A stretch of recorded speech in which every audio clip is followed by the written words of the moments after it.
Sot po e trajtojmë një nga dokumentet më të rëndësishme të shtetit, buxhetin e Republikës Kosovës, i cili duhet të ishte i qartë me prioritete politike, projekte kapitale, sociale dhe zhvillimore. Fatkeqësisht, projekt buxheti që kemi përpara nuk reflekton barazi, solidaritet dhe partneritet të sinqert me nivelin lokal të qeverisjes. Komunat, që janë kontakti i parë i qytetarit me institucionet, nuk po trajtohen si partner të barabartë në zhvillim, madje në disa raste, sidomos në komunat e mëdha, mbështetja për komunat është përkeqardhje. Komunat sot përballen me sfida të mëdha, rritje të kërkesave për shërbime publike, nevoja për investime në infrastrukturë lokale, arsim, shëndetësi dhe mirëqenie sociale.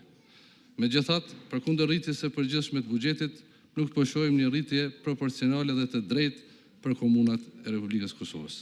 Përkundrazi, shumë projekte kapitale janë përqendruar në mënyrë selektive, duke krijuar perceptim dhe bindje për diskriminim financiar ndaj komunave që nuk udhëhiqen nga partia në pushtet. Buxheti i shtetit nuk duhet të jetë mjet shpërblimi për partinë në pushtet, as mjet ndëshkimi për ata që mendojnë ndryshe politikisht. Parat publike janë të qytetarëve, jo të partive.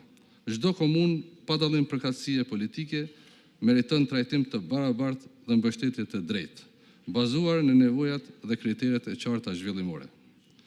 Një çështje tjetër thelbësore që nuk është adresuar është barra e kontratës kolektive për komunat.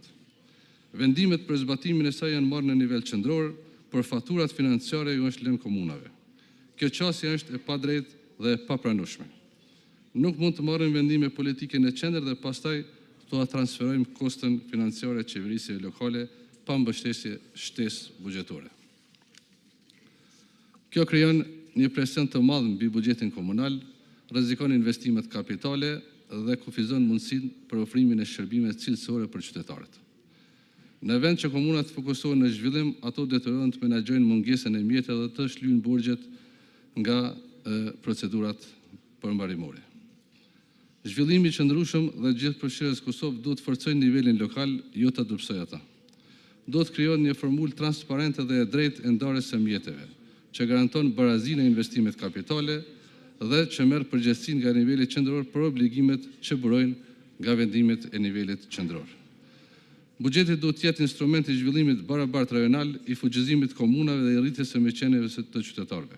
Jo dokument që thellon ndasitë politike dhe financiare dhe diskriminon komunat në baza partijake. Ky buxhet ka mangësi të theksuara, nuk ka projekte të mëdha kapitale, nuk adreson problemet me të cilat ballafaqohet sot vendi ynë dhe nuk përmbush as për së afërmi nevojat e qytetarëve të Republikës Kosovës. Ju falenderoj.